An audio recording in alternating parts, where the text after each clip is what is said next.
All right. Well, thank you everybody for joining us today. Good morning. My name is Kenneth Eban, and I am with MKE Consulting Group. I had the privilege of supporting Catrice and the Minneapolis Foundation in developing the report, which the executive summary is on your table in front of you today. And I am really excited to get the opportunity to moderate this panel. I won't be as funny as Catrice, mainly because she said I can't be. So I will focus on the questions, and I'm excited to really focus on, Patrice earlier referenced the Yellow Brick Road to the Emerald City in the Wizard of Oz. And I'm excited to have this conversation today because these folks are the folks that were responsible for laying those bricks in Ramsey County. And I'm really excited to talk about, like, how do we get there? How do we build these pathways? How do we create the connective tissue across systems to ensure that our young people are able to access careers that are fulfilling, that they're passionate about, that are high wage and high demand, and that our state needs them to. So with that, I'm excited to have Hannah Chan and Dr. Bree Galuska from St. Paul Public Schools. Hannah is the Career Pathways Coordinator at St. Paul Public Schools, and Dr. Bree Galuska is a Partnership Specialist with St. Paul Public Schools. Also excited to have Catrice O'Neill, who's the Director of Ramsey County Workforce Solutions at Ramsey County and was formerly over at Brooklink. So we have both sides of the river with her perspective represented here today. And then we have Nardos Tesfalidet, who is the RightTrack Supervisor over at with the City of St. Paul. So excited for this conversation today. And I am going to kick it off with you, Hannah. Can you just give us an overview specifically of one program, the St. Paul Public Schools Spring Internship Program, and how that connects to the broader work that you all are doing with Career Pathways? Thanks, Kenneth. Good morning, everybody. So I'm going to begin actually with the broader work that's happening with Career Pathways. So we actually start with students exploring careers as early as pre-K.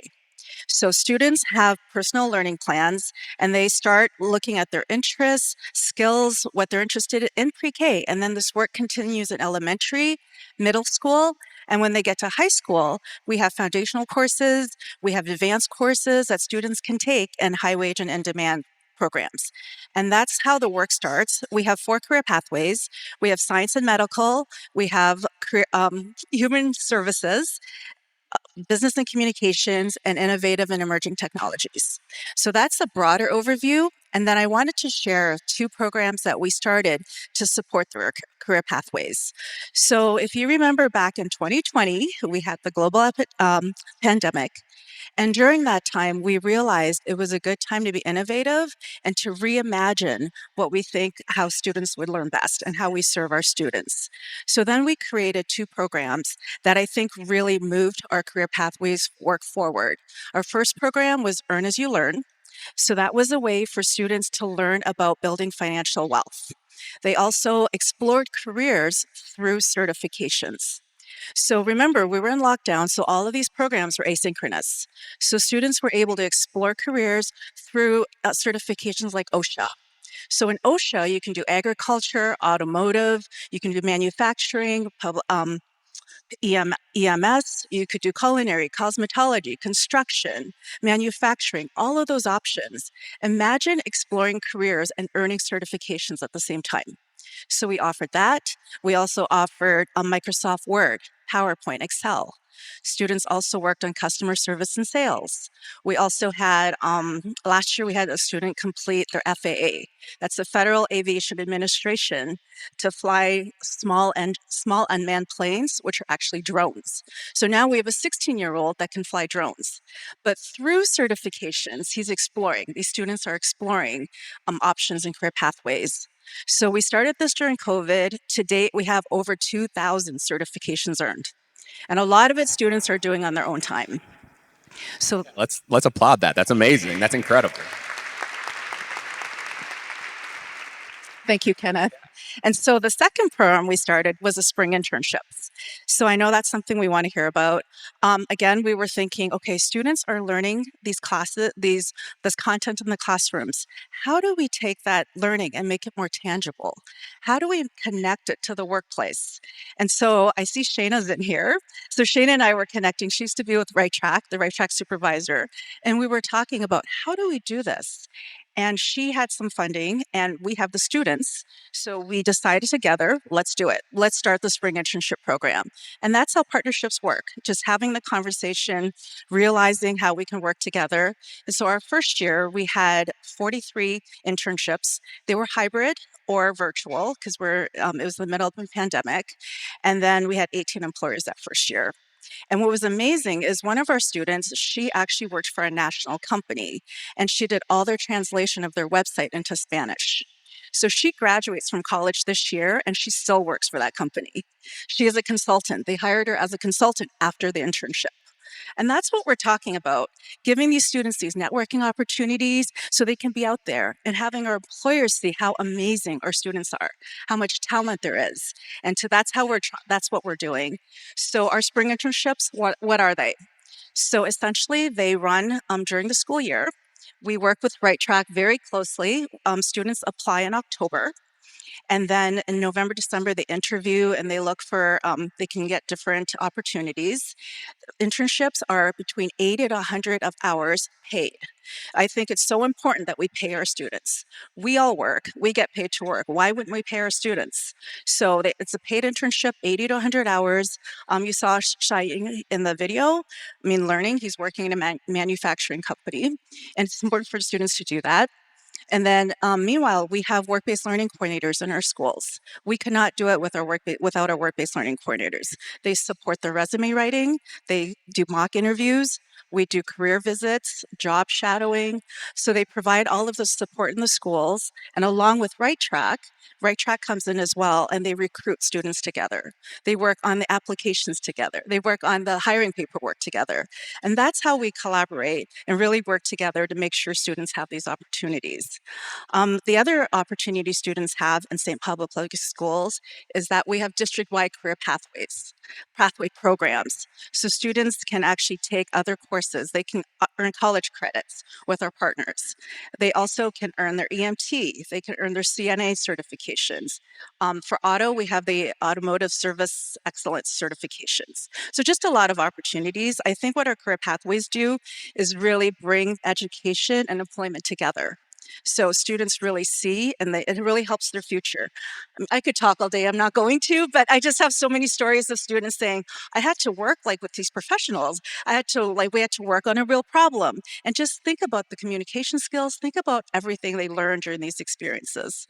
So I hope I didn't say too much. No, that's great. And thank you for giving us that foundational understanding of what the expansive work that you all do over in St. Paul Public Schools. So, Bree, I want to pass it to you. I'm interested in understanding what problems and challenges did you all have to solve in order to provide the spring internship opportunity for students, and how are partners critical in addressing those challenges? Thank you. I think that the first panel actually did a really nice job of highlighting some of the challenges that we faced as a team. The two biggest ones are always the financial challenge, right? Funding, and then systems alignment. So I'm going to break those down into two separate sections. So the first one obviously is funding. We're always seeking sustainable funding. As we talked about, we are working together. So we're applying for joint grants. We are braiding our own funds. We are really seeing our budget sort of as collaborative opportunities and not sort of competing against one another. And we're still continuing to do that. One of the things that we really want for our students and families in St. Paul Public Schools is to be able to rely on consistent programming. And so in order to do that, we are always seeking a sustainable funding source for these types of programs. The other piece is obviously the program alignment.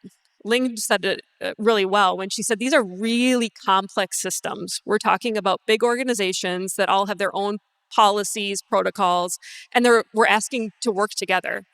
And so we really needed to step back and sort of join this one St. Paul, one Ramsey County.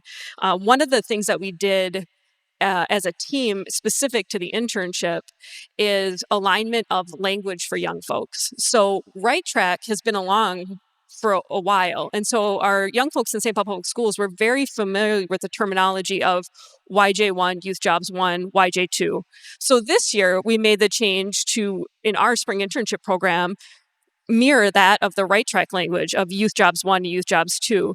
And so we as the educators, as the adults, we can make that change And that making that change is allowing that program to become more accessible and more easily understood for the young folks that we serve. So those are sort of tweaks that we make that seem like a pretty minor change, but it really impacts the youth that are applying for our spring internship program and then hopefully seamlessly then transitioning into the summer RightTrack program with just some of those language changes.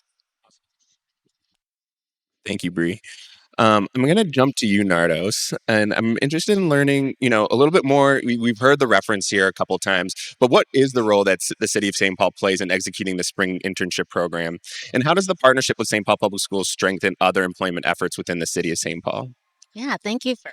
Can you all hear me? Okay. Thank you for having us here.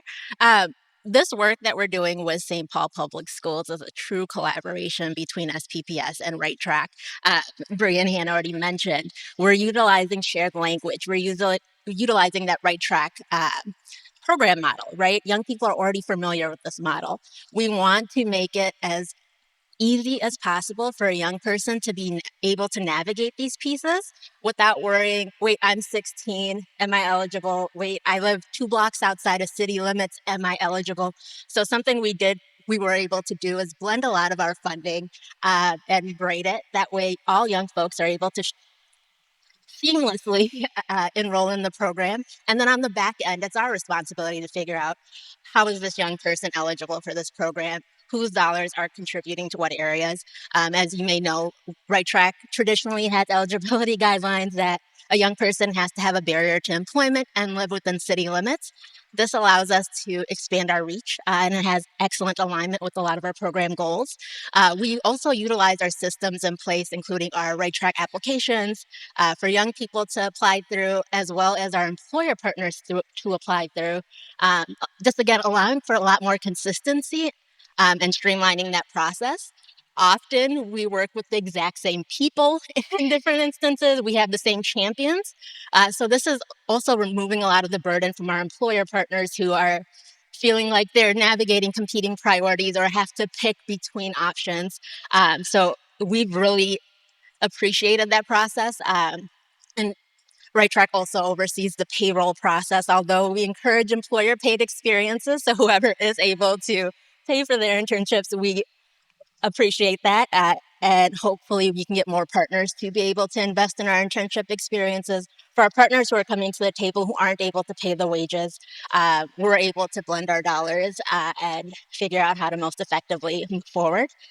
We also provide job coaching and mentorship to young people and provide consistent site visits. In regards to how this partnership has strengthened our general employment efforts with the City of St. Paul, it's really expanded our reach. This work clearly aligns with our vision and our values year after year. So traditionally, the most significant part of our program, or the biggest part of our program, not significant, takes place in the summer. Every summer, young people are telling us when they leave our internships, they're looking for work. We can't just say summer youth employment is enough. We need to think more creatively, find additional experiences to extend those. Last summer, 76% of our young folks told us we're either hoping RightTrack will hire us for something, connecting with the employer partners to see if we can find something there, or finding a job somewhere else. Overall, it continues to strengthen our connections with young people, educators, and employers. Our team also has had so much access to St. Paul Public Schools, whether it's recruiting at lunches, attending events, presenting in classrooms, having videos played in advisories.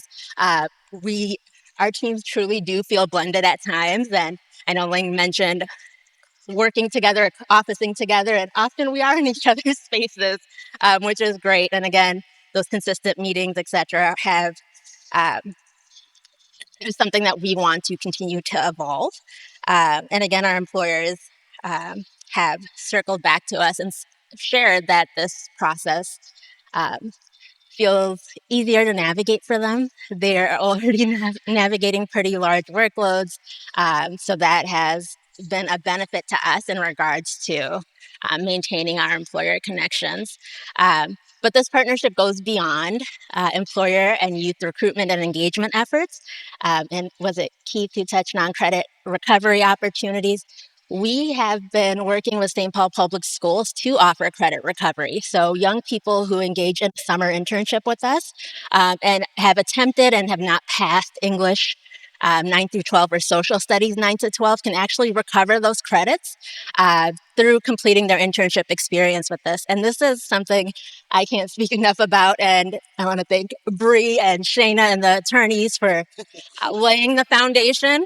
Shout out to the attorneys. Laying that foundation for a real solid data sharing agreement that we've been able to build upon year after year.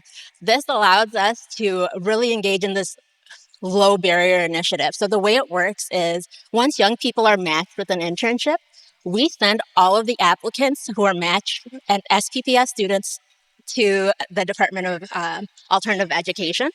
They go through all of those young people. If anybody's missing an English or social studies course, they're automatically enrolled. All they need to do is log into their Schoology. They get the support of a teacher from St. Paul Public Schools, their job coaches, their supervisors. So it's additional adults supporting young folks into attaining those credits. And it's fewer young people who then have to make that tough decision of, do I have to go to summer school or do I need to earn money to sustain my life, right? So that's something that we are extremely proud of, and just another example of how our partnership has continued to evolve over the years.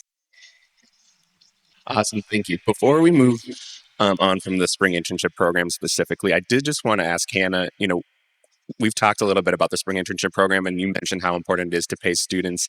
How many students are going through the spring internship program? How much are they getting paid, and what is the total cost for the collective partnership here to pay students? Sure, I can probably tell you more about the wages, not the staffing costs. But so we have about 250 students that go through. And last year we paid about 150,000 in wages to students. And I think it's limited by what our grants are. So if we had more grant dollars, we could probably provide more internships for students. How much is how are they getting paid an hour? What does that break down for the student? So with YJ1, YJ2, if they're a YJ1 student, that means they probably don't have a lot of work experience yet. So they start at $13.50 an hour. And if they have more experience, they can start at $16 an hour. And then we do have some employers that pay the students as well. Awesome. Great. Thank you.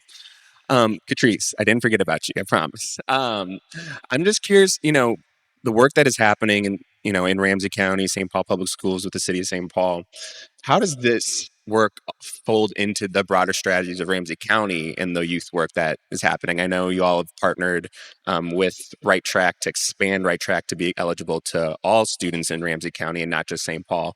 So I'm curious, how does this all tie together for your strategies? Yeah, hello. Thank you. I think it's really important to highlight that the needs of young people on their career pathways goes far above and beyond the education and employment opportunities that they have access to. So when we think about how St. Paul Public Schools and Ramsey County and our other education providers come together, we also want to think about creating barrier-free pathways and barrier-free career pathways, and really thinking about how we can respond to the various challenges that might arise for young people as they're going through any education and training program within the workforce ecosystem. And the way in which Ramsey County has really kind of partnered with the spring internship program is really centered around making sure there are those job-ready supports available, helping to ensure that students, for example, who are participating in the EMT program have uniforms, and that there are the tools and supplies needed to go through a construction and trades training pathway.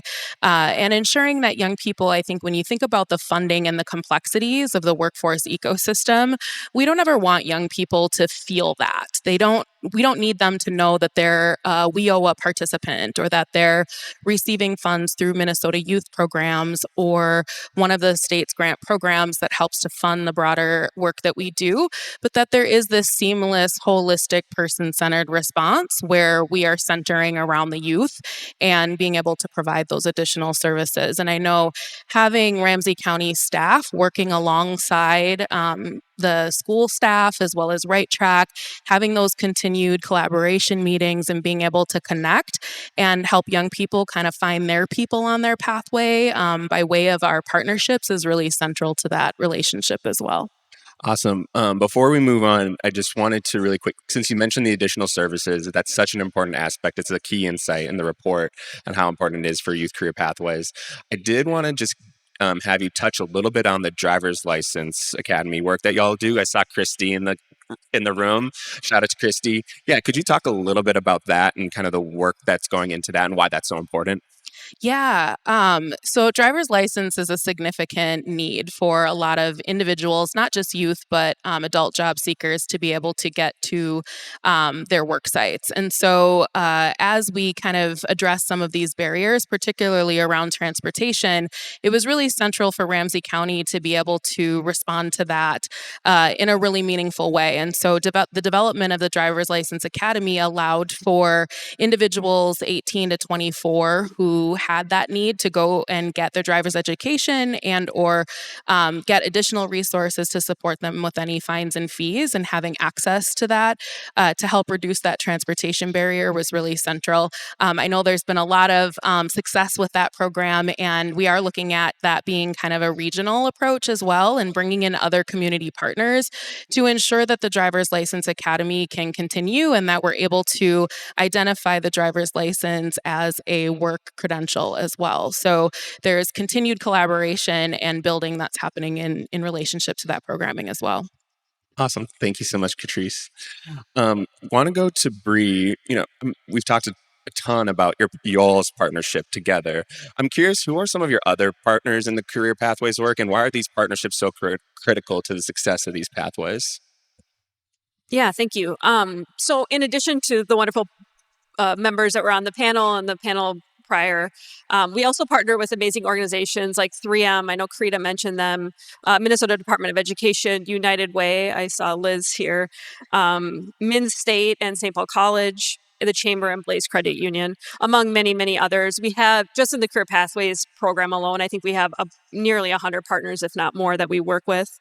Most of our programs actually take multiple partners to run a program. And so for our internship, for example, the city is our primary partner, but we also rely on nonprofits and corporate partners and organizations to be the mentor to young folks and to be supervisors and to, in some cases, pay the young folks.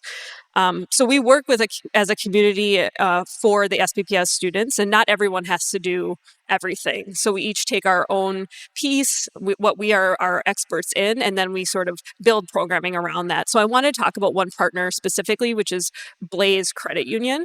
So Blaze Credit Union is an internship partner. They're also in 4 of our high schools. And one of the things that is really interesting about Blaze is that they also provide young folks with accounts, so credit union accounts. And so for some of our folks in the spring internship program, this is their first job, so they don't have an account. So Blaze sort of walks alongside the young person, RightTrack, SPPS, to sort of set the student up once they start getting paid. And so that's a really critical piece. And they also contribute to the financial literacy that's happening in our schools. So Blaze is sort of a critical partner, an additional partner that makes all of this happen for young folks. Awesome. Thank you so much. Nardos, I think I'm going to go to you. Sorry. In addition to strong partnerships and collaborations, what are some additional elements that are necessary for strong youth career pathways? Yeah, we briefly mentioned the importance of job coaching supports, mentorships, having an adult that a young person can trust and rely on. I know we can all speak to the power of a strong network, but a couple of other ones I quickly want to point out, because I can see we're running out of time, is professional development. And not just professional development for that young person. I see too often the conversation in youth workforce development is preparing that young person to fit a very specific mold. We need additional professional development experiences for our employer partners, engaging and encouraging our employer partners to welcome in that innovation, the energy, the creativity that young person brings into a space. As well as, challenging some of those dominant workforce norms or dynamics that are in place that really do need to shift, right? And then if I had to pick one more quickly is pay young people. RightTrack does not do any trainings. We don't do any internship experiences that are unpaid. I'm assuming most of us in this space today are being paid for our time. We should treat our young people's time the same. Last year alone, 87% of our young people reported that their source of income was a crucial source of income for their families. And I think there's an assumption we need to challenge about youth employment that, oh, it's just money for whatever leisurely things. And it can be, right? That's their choice. But our young people really do depend on the money they earn from these experiences. So as much as possible, try to always pay a young person for their ideas, for their time, for their engagement. Awesome. I'm going to talk to SG. If you can go to the question slide real quick. Just wanted to remind everybody to take a second and use the QR code, insert a question, and then as y'all are doing that, I have one last question. Sorry, Tom. I have one last question that I'm going to ask Catrice to wrap us up. So you previously worked at Brunswick, as I mentioned before, a collaboration between the City of Brooklyn Park and Brooklyn Center to address the regional talent and workforce needs focused on supporting and investing in young people. And now you're leading highly collaborative work in this space in Ramsey County. Why does collaboration across jurisdictions or sectors help strengthen youth career pathways and provide additional opportunities for youth? Yeah, thank you for that. I love what Patrice said earlier that learning doesn't stop at the river. I'm also a Minneapolis native, and having worked, in the Brooklands for the last 6 years, doing a lot of parallel work to what Ramsey County has built out in partnership with St. Paul Public Schools and our local workforce providers. I think it's really central when we think about the workforce development ecosystem that we don't forget about the connections that we have with our employers, our workforce development boards, workforce directors, and young people, job seekers, and the many grant programs that kind of weave all of this work together. And there is kind of a metro approach to how we work collaboratively, but regionally, we're all working together to achieve workforce outcomes for residents of Minnesota. And so having a very robust workforce development ecosystem that is central to the success of our partners and our broader networks is really going to help to advance a lot of the work that we're doing now. I appreciated also hearing, a lot of this work came out of the 2.0 when we were in a season of abundance in the workforce development area. And now we are shifting. That season of abundance has come to a close, and it's going to be really central for us to continue to break down silos and to work collaboratively to weave funding sources together to be able to respond to the continuous needs and holistic supports that all job seekers need across the state, and particularly within the metro area when we think about our workforce development areas. I think working in the Brooklands also, I wasn't unfamiliar to the work that was happening in Ramsey County. I, in fact, as the workforce development director out there, leveraged resources through Ramsey County to help build out our Workforce Innovation and Opportunity Act funds and programming, and to be able to launch career pathways programs. So that's a demonstration specifically when you think about the connectedness and that connective tissue that was mentioned earlier across the workforce ecosystem and how we truly can't do our work without each other. Awesome. Thank you so much, Catrice. If everyone could give them a round of applause.